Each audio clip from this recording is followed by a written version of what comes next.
Fala pessoal, Léo aqui de novo, sejam bem-vindos ao canal Include. Nesse vídeo eu quero compartilhar com vocês o desenvolvimento de um fonte em ADVPL utilizando MVC. Eu desenvolvi uma rotina customizada de solicitação de compras, mas aqui eu só coloquei alguns campos, não estou seguindo nenhuma regra de negócio mais complexa, nada muito complexo, justamente porque a intenção é explicar o código-fonte e tentar ser o mais objetivo e claro possível na explicação desse código-fonte. É importante que você tenha também o conhecimento da parte teórica sobre MVC. Eu não pretendo abordar a parte teórica aqui nesse vídeo, eu quero ir direto na parte prática, né? Então, se você acha interessante um vídeo mais teórico sobre MVC, deixa aí nos comentários, que aí mais pra frente pode ser que eu prepare aí um vídeo bacana sobre a parte teórica do MVC. Então, vamos para o nosso código-fonte. Eu já estou aqui com o VS Code aberto e o fonte ele já está desenvolvido, então a ideia aqui é de agilizar, né? Então, por isso que eu não vou desenvolver o fonte aqui com vocês, é só realmente explicar ele. O fonte vai estar disponível no GitHub, tá? Então, para quem quiser utilizar esse código-fonte como exemplo aí para desenvolver outras rotinas em MVC, eu vou deixar o link na descrição lá do GitHub com esse código lá. Eu vou deixar também na descrição um link com a apostila da TOTO sobre MVC. Então vamos lá. Como de costume, a gente utiliza aqui a importação dos nossos includes, né? Então, como sempre, né, a gente sempre importa aqui o include proteus.ch. Quando a gente desenvolve um fonte em MVC, a gente precisa obrigatoriamente trazer um segundo include, que é o fw.mvcdef.ch. Isso porque a gente vai utilizar alguns comandos que são específicos do MVC e aí a gente precisa desse include aqui para poder compilar. Caso você não coloque, você vai ter erro na compilação. O código-fonte MVC, ele tem uma estrutura que é a base para que o Proteus entenda que é um código em MVC.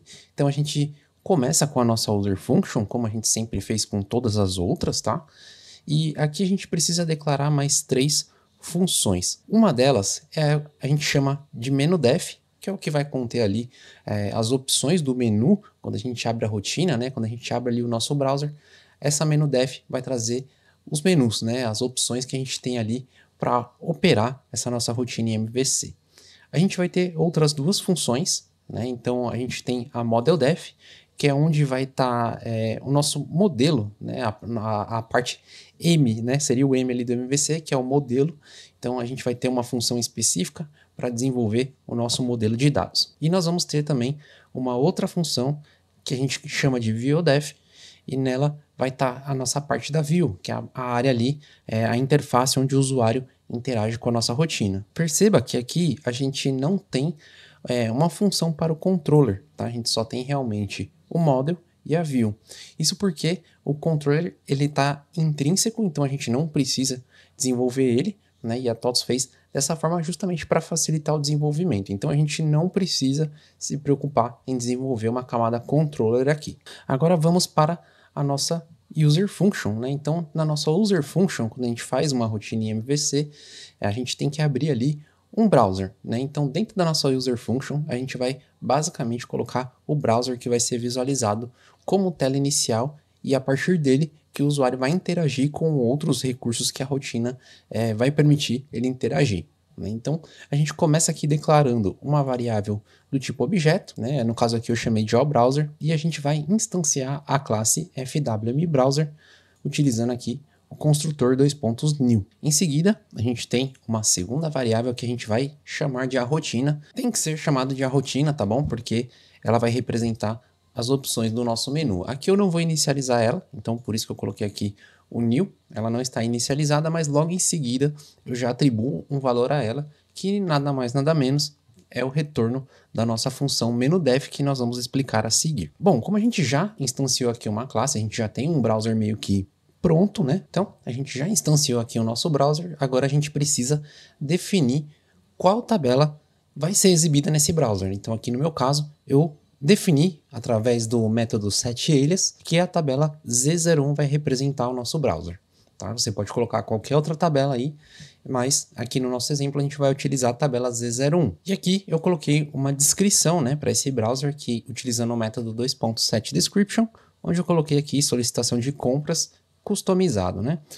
Basicamente, o browser vai buscar as informações do dicionário de dados do Proteus, lá nas tabelas SX2, X3, né, SX, que contém todas as informações da tabela Z01 e vai montar esse browser na tela, de acordo com o que está certinho lá no configurador. E aí, por fim, a gente ativa esse browser, que é o que vai, de fato, exibir. Então, a partir daqui, a gente vai ter todas as interações na nossa rotina em MVC. Então, na sequência, agora a gente vai aqui para o menu def, que é o que vai determinar quais são as opções que o usuário pode interagir, né? Então, temos aqui a nossa menu def, então declaramos aqui uma variável do tipo array, chamado arrotina também. Aqui poderia ser outro nome, não tem a obrigatoriedade de se chamar arrotina, né? E inicializamos ele como um array. E aqui a gente vai utilizar desse seguinte comando, né? A gente vai utilizar o add option, né? E a gente está adicionando essa opção ao nosso array arrotina. E na sequência a gente tem o title, né? Que é o título, que é o que vai aparecer impresso ali no botãozinho para o usuário interagir. Então aqui a gente colocou as 4 opções, que são as mais comuns, né? Incluir, visualizar, alterar e excluir. E aqui a gente tem a ação. Como a gente está trabalhando com fonte em MVC, a gente sempre vai chamar a view. O usuário sempre interage com a camada view. Então a gente vai utilizar da viewDef, ponto, e aqui vem o nome do nosso arquivo, nome do código fonte, no meu caso aqui compras.prw. Então a gente tem que utilizar aqui exatamente o mesmo nome. Então quando o usuário clicar na opção, ele vai entender que tem que chamar a view do código fonte compras. Em seguida, a gente tem o comando operation, que vai determinar o tipo de operação, né? Então, perceba que em todas elas aqui, a ação é chamar a view do nosso código fonte compras, né? Mas o que vai determinar o tipo de operação é justamente o comando operation, né? E aqui a gente utiliza dos seguintes comandos: model operation insert para inclusão, model operation view para visualizar, o model operation update para alterar algum registro e o delete justamente para poder excluir algum registro. Na sequência aqui a gente tem o comando access. Esse aqui é um comando que eu ainda tenho um pouquinho de dúvida sobre ele, porque seguindo a apostila da TOTOS, ele dá um exemplo onde a gente coloca aqui o número 0. Não tem explicado ali de forma clara do que se trata. Eu também não cheguei a testar, não cheguei a explorar isso daqui mais além, mas eu acredito que tenha relação com o nível de permissão do usuário, igual tem o nível de campos, né? Então, aqui o nível 0 significa que todos teriam acesso, né? Mas se você colocar um outro nível, essa opção talvez não fique disponível para um usuário. Mas isso é uma coisa que eu não tenho certeza, é uma dúvida minha também, então se você souber, deixa aí nos comentários, porque eu também tenho essa dúvida, tá? Mas eu acredito que seja algo relacionado com nível de acesso ali do usuário. Vamos agora para a função ModelDef. Agora sim a gente está trabalhando numa camada do MVC, né? A gente está trabalhando aqui o nosso modelo de dados.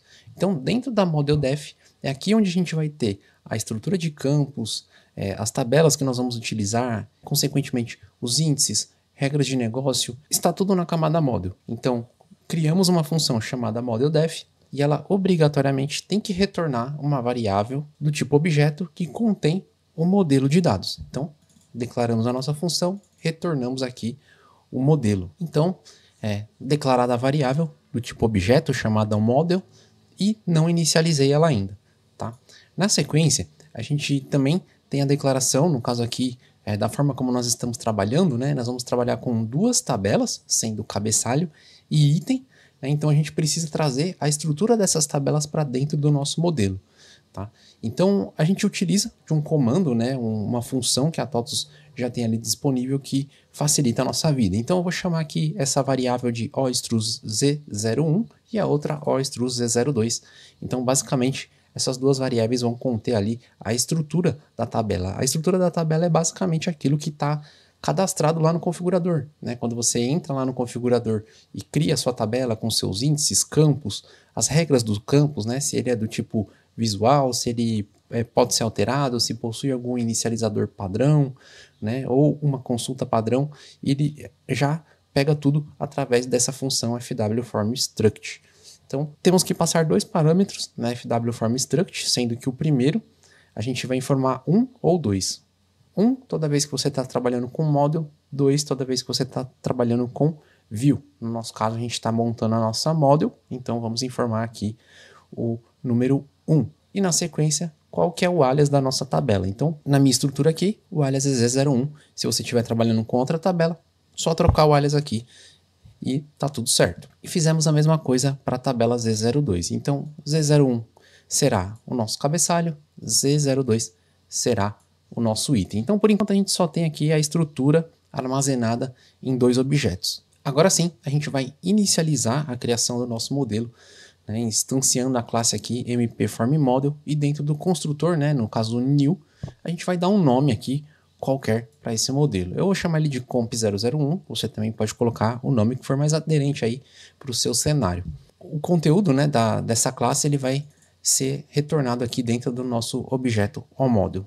Agora sim a gente começa a montar aqui a parte do nosso cabeçalho, né? Então, para montar o cabeçalho, a gente vai chamar o nosso onModel, né, o nosso objeto, e vamos chamar aqui o método addFields, onde a gente vai adicionar os campos dentro desse nosso modelo, né? No caso aqui representa o cabeçalho.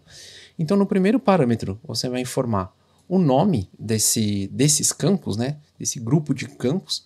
Então, você vai informar aqui um nome no primeiro parâmetro, que ele é um identificador para que você consiga ter acesso a esses campos em específico depois, né? Eu chamei de Z01 Master. No segundo parâmetro, a gente informa qual é a tabela Py, né, referente a essa estrutura aqui. Como ela não tem uma tabela Py, então a gente não vai informar nada. Eu só deixei aqui realmente de forma comentada, mas a gente não precisa informar nada aqui. E no terceiro parâmetro, a gente vai colocar a estrutura dos campos que nós já montamos ali através do comando fwFormStruct. Então aqui a gente já tem o nosso cabeçalho dentro do nosso modelo de dados. Agora a gente precisa informar a linha dos itens, que é o nosso grid, né? Então a gente vai, novamente, chamar aqui o nosso objeto onModel e vamos utilizar o método addGrid agora. Mais uma vez, no primeiro parâmetro, a gente vai informar aqui um identificador, né, para poder ter acesso a esse grid depois, então eu vou chamar ele de Z02 itens. No segundo parâmetro, a gente vai informar quem que é o pai desses grids, né? Então, no caso aqui, é o nosso Z01 Master, que foi o cabeçalho que nós montamos aqui anteriormente. E no terceiro parâmetro, da mesma forma, a gente traz aqui a estrutura dos campos que nós já montamos anteriormente. Como a gente está trabalhando com 2 tabelas, né? A gente tem ali cabeçalho e item, a gente precisa informar aqui no nosso modelo como que funciona o relacionamento entre essas 2 tabelas, né? Então, no meu caso aqui, o relacionamento ele está, deixa eu até mostrar aqui, né, através do campo filial e código, né? Então temos esse campo aqui na tabela Z01 e temos o campo filial e código aqui no meio na tabela Z02 também. Então elas se relacionam por esse campo. E a gente precisa definir isso dentro do nosso modelo utilizando o método setRelation, tá? E a gente relaciona aqui sempre a tabela filho com a tabela pai, né? Então, a gente está relacionando quem? O grid. O grid se relaciona com o cabeçalho, tá? E aqui, no segundo parâmetro, a gente tem um array, onde a gente vai colocar como que é esse relacionamento, né? Quais campos se relacionam. Então, o campo da tabela filho, Z02 filial, se relaciona com o X filial da própria tabela, no caso Z02. E aqui, o Z02 código se relaciona com o Z01 código, ok? E aqui, no terceiro parâmetro, a gente vai colocar o índice que representa esse nosso relacionamento entre filial e código. Então, você precisa ter um índice que exatamente com esses campos que você colocou aqui, que é o meu caso aqui na tabela Z02, né? Então, o meu primeiro índice é representado justamente pelos 2 campos que a gente colocou ali no nosso relacionamento. Então, definimos aqui o relacionamento, né, entre as 2 tabelas. Agora a gente também precisa definir a chave primária do nosso modelo, que é para impedir que exista ali alguma inclusão de algum registro com chave duplicada. Por exemplo, eu não poderia ter 2 solicitações ali de uma mesma filial com o mesmo código. Então, a gente utiliza aqui do método setPrimaryKey e colocamos aqui, né, dentro de um array, no primeiro parâmetro, quais são os campos que representam a chave primária. No meu caso, Z01 filial, Z01 código. São esses 2 campos que não podem se repetir nunca. E aí, por fim, a gente coloca aqui no nosso modelo uma descrição, utilizando o método setDescription, E aqui eu coloquei a descrição de Model Description, tá? Só como exemplo, para que vocês possam visualizar onde que esse comando vai ser exibido depois. Agora nós vamos para a nossa função ViewDef, né? Então aqui a gente vai desenvolver a nossa view, que é a camada, né? A interface ali onde o usuário vai fazer as interações. Então, da mesma forma como a Model, tá? Aqui a estrutura é bem parecida. Então a gente criou uma função chamada ViewDef e retornamos aqui um objeto do tipo View. E aí como é que funciona, né? A gente declara aqui uma variável do tipo objeto chamada View, afinal é ela que nós vamos retornar. Por enquanto, não estou inicializando ela, tá? E aqui na View, a gente precisa trazer o nosso model, tá?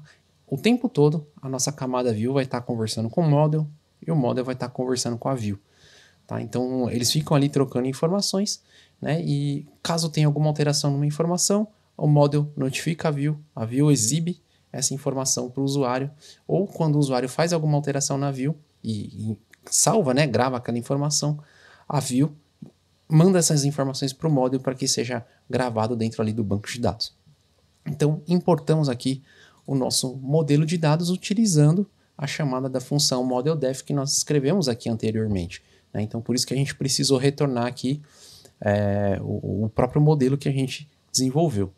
Tá? Então, declaramos e já inicializamos a nossa variável oModel dentro da nossa camada View. Quando nós desenvolvemos a Model, eu havia comentado que a gente utiliza do comando fwFormStruct para trazer a estrutura da tabela, né? Então a gente também precisa fazer o mesmo, né? A gente vai ter que trazer a estrutura tanto da nossa tabela de cabeçalho quanto da nossa tabela de itens, só que aqui a gente vai passar no primeiro parâmetro o comando 2, ou seja, estamos pedindo para que a função retorne para a gente a estrutura da camada View daquela tabela, né? Então a gente passa aqui o parâmetro como 2, sinalizando que estamos trabalhando com uma view, e no segundo parâmetro a tabela que nós queremos que seja retornada, né? E só lembrando, as informações, né, que são buscadas aqui, ela vem do dicionário de dados do Proteus. Então, se você cadastrou a tabela ali no configurador tudo certinho, ele vai trazer exatamente o que está lá no configurador para cá,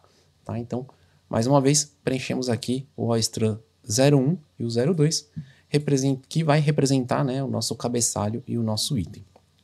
Agora sim, a gente vai inicializar a nossa variável oView, utilizando aqui da classe fwFormView, né, instanciando aqui um método construtor chamado new. A gente já tem o nosso modelo de dados pronto, né? Então a gente precisa dizer para a view qual é o modelo de dados que vai conversar com ela, né? Então a gente vai utilizar do método setView, passando dentro do primeiro parâmetro o nosso modelo de dados que nós montamos na função anterior. E aqui entra algo parecido com o que nós fizemos ali no nosso model, tá? A gente vai montar aqui cabeçalho e item, só que agora de forma visual. Então, a gente vai utilizar também, né, do comando addFields, e aqui, primeiro parâmetro, a gente tem o identificador desses campos, porém na view, tá? Então, a gente vai chamar aqui de Z01View, esse é o identificador da nossa view, que representa o cabeçalho. Segundo parâmetro, a gente vai informar a estrutura desses campos, né? Então, a estrutura, novamente, da view, né? Então, a gente declarou aqui a variável OSTrun Z01, então a gente traz ela aqui para esse segundo parâmetro. E aqui no terceiro parâmetro, a gente tem o identificador desses campos, porém, na camada model, né? Então, lembra que aqui na camada model, a gente criou um identificador para os nossos campos do cabeçalho chamado de Z01Master, então é por esse mesmo nome que nós vamos referenciar esses campos aqui. A gente vai fazer a mesma coisa para o grid, né? Então, aqui no primeiro parâmetro, eu chamei de Z02View. Segundo parâmetro, a gente traz a estrutura desses campos, né, no formato view, que é o que nós declaramos aqui no início do nosso código-fonte. E aqui nós chamamos a referência ao nosso model, né? Então, novamente, quando nós desenvolvemos o nosso model, nós informamos aqui que o nosso grid se chamaria Z02itens. Então, a gente faz essa referência aqui para ele entender que se trata dos Z02itens da nossa model. Aqui eu criei um campo que ele funciona de forma incremental, tá? Esse campo ele existe aqui na tabela, tá? Que é o campo item, e ele vai ser preenchido de forma incremental pela própria rotina, tá? Então eu não criei nada ali dentro do configurador que alimente esse campo de forma automática, né? Então ele está aqui dentro do nosso código-fonte, onde nós utilizamos aqui na nossa view o comando add incremental field. Informamos, né, a qual view pertence esse campo incremental, no meu caso aqui é do grid. E aqui no segundo parâmetro a gente coloca o nome do campo lá na tabela, que vai ser preenchido de forma incremental. Então, toda vez que o usuário fizer uma interação, incluir uma nova linha, ele vai adicionar um número ali incremental naquela linha. Tá? Então, a gente está fazendo isso via código-fonte. Agora nós vamos montar a disposição desses campos na tela. Né? Então, aqui eu criei duas caixas na horizontal. Imagine que você tem uma tela que representa ali 100% do que está sendo exibido, né? Então nós criamos duas caixas na horizontal, utilizando o comando create horizontal box, né? Duas vezes. O primeiro eu chamei de callback, que é o primeiro parâmetro. O segundo, nós damos um nome para ele de itens, né? Então a gente utiliza esses dois campos aqui, né? Essas duas informações, que é o primeiro parâmetro do método, como um identificador, para depois colocar, exibir as informações ali. Então o meu cabeçalho, aqui no segundo parâmetro, eu passei o número 25. Isso significa que ele representa 25% da minha tela na posição horizontal, tá? Então ele vai ficar ali uma faixa mais fina na parte de cima da tela.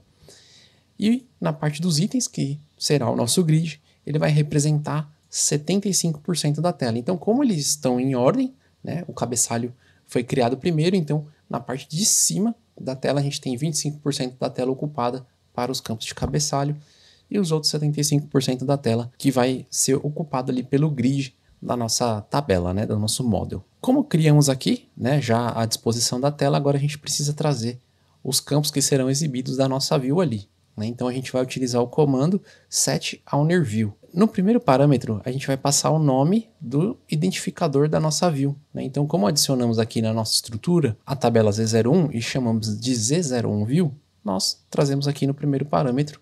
E aí no segundo, a gente informa a qual caixa, né, a qual box que nós criamos ali, que vai receber essa parte aqui da view. Então, o nosso cabeçalho vai ser representado pela caixa chamada callback, e o grid, né, que se chama Z02View, conforme colocamos aqui, ele vai para a caixa horizontal chamada itens. E aí com isso, a gente tem aqui o nosso layout já montado, com a nossa view ali pronta para o usuário interagir, tá? Um ponto importante, tá? Sobre a model aqui que eu acabei não citando anteriormente. Toda a estrutura que está aqui, ela vem basicamente ali do dicionário de dados do Proteus. Mas você também tem a possibilidade de desenvolver algumas customizações aqui dentro. Então, por exemplo, se um campo está setado lá no configurador para ser alterável, você consegue alterar aquele campo, você aqui dentro do código-fonte consegue mudar a propriedade daquele determinado campo para ser somente visualizar.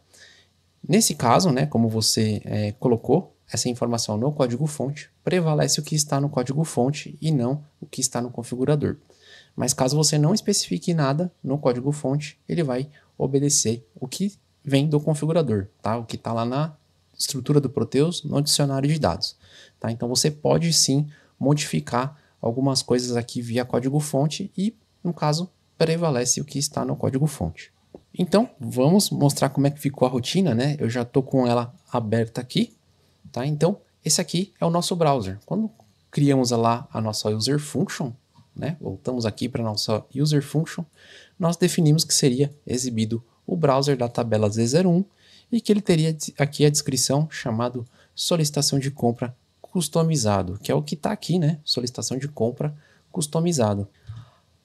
A variável a rotina, que representa o menu, né? Que é chamado aqui pela função menudef, ela retorna aqui essas quatro opções: incluir, visualizar, alterar e excluir, e ele é exibido aqui, né? São esses menus. Então temos aqui o incluir, o alterar e aqui em outras ações, visualizar e excluir. Como montamos um browser, por padrão, ele já traz essa opção aqui de imprimir o browser, tá bom? Então vamos colocar aqui, por exemplo, no botão visualizar. Então clicamos aqui em visualizar, ele chama a view do nosso código-fonte chamado compras, com um modo de operação chamado view. Então ele veio aqui para essa função, a view chama model e faz ali o MVC, né, do Proteus, faz toda a mágica para montar a tela dessa forma aqui, conforme nós montamos, né? Então, o navio, nós montamos 2 caixas na horizontal, né? Então, 25%, essa parte de cima, cabeçalho, os outros 75% seria representado pelo grid, conforme nós montamos aqui na nossa view. E aí, para cada uma delas, nós atribuímos os campos, né? Então, aqui a gente atribuiu os campos da tabela Z01 e aqui no grid, os campos da tabela Z02, tá? Eu vou fechar aqui, eu vou simular uma inclusão agora, vou dar aqui um incluir, vou utilizar aqui a consulta padrão. Isso daqui, essa consulta padrão, ela está vindo lá do configurador. Perceba que a gente não fez nada no código-fonte para montar essa consulta padrão aqui do campo, tá? Então, vou dar um OK aqui. Como vocês podem ver, ele acionou alguns gatilhos, né? Então, ele preencheu aqui o campo com o nome do fornecedor. E aqui no grid a gente tem a primeira linha, né? Lembra que nós criamos um campo de forma incremental chamado item, né? Que é o campo Z02 item. Então, é esse campo aqui que vai ser preenchido automaticamente. Eu vou dar um duplo clique aqui, percebam, mais uma consulta padrão, né? Então, eu vou colocar aqui um produto. Deixa eu até abrir esse campo aqui novamente, para mostrar para vocês aqui, ó, o campo da tabela Z02. E aqui no cabeçalho, a gente tem o campo da tabela Z01. Aqui podemos preencher quantidade, então eu preenchendo aqui, vocês vão ver que já vai acionar um gatilho aqui para o campo de valor total, fazendo a conta certinho. E tudo isso vem do dicionário de dados. Tá? Então, quando você desenvolver a sua rotina em MVC, você vai precisar ter lá as tabelas, seus campos e índices criados lá no dicionário de dados. Então, adicionando uma segunda linha aqui, apertando seta para baixo, percebam que o campo item ele foi incrementado automaticamente com o código 2. E aí a gente pode colocar aqui um segundo produto e a quantidade, bem como o valor também, se você quiser alterar. Eu vou confirmar e ele retorna aqui que foi incluído com sucesso. E aqui está a nossa solicitação de compras, né? Se eu quiser alterar, posso clicar aqui no alterar. Aí ele já traz os dados preenchidos na tela certinho, né? E esses dados são preenchidos porque a gente definiu o relacionamento através do campo filial código, né? Então, se você olhar lá na tabela, a gente vai ter aqui o código, no caso aqui o 3, né? Cadê? Aqui, no caso o código 3. E esses itens também são representados pelo código 3. São esses dois aqui. Então, a rotina MVC automaticamente entende esse relacionamento e aí ele recupera esses dados e traz aqui na tela. Então, eu posso aqui alterar, vou colocar aqui quantidade 3 e salvar. E aí ele já altera os devidos registros. Caso queira excluir, né? Então a gente vem aqui na opção excluir e ele já traz aqui uma telinha com uma confirmação, né? Perguntando se você deseja realmente excluir. E perceba que a gente não tratou nada no fonte específico para cada tipo de operação. Pelo fato de estar em MVC e você passar lá o modo de operação, ele automaticamente entende o que precisa ser feito aqui. Então a gente confirma e ele exclui o registro. Então era o código 02, né? Então vamos olhar aqui na tabela.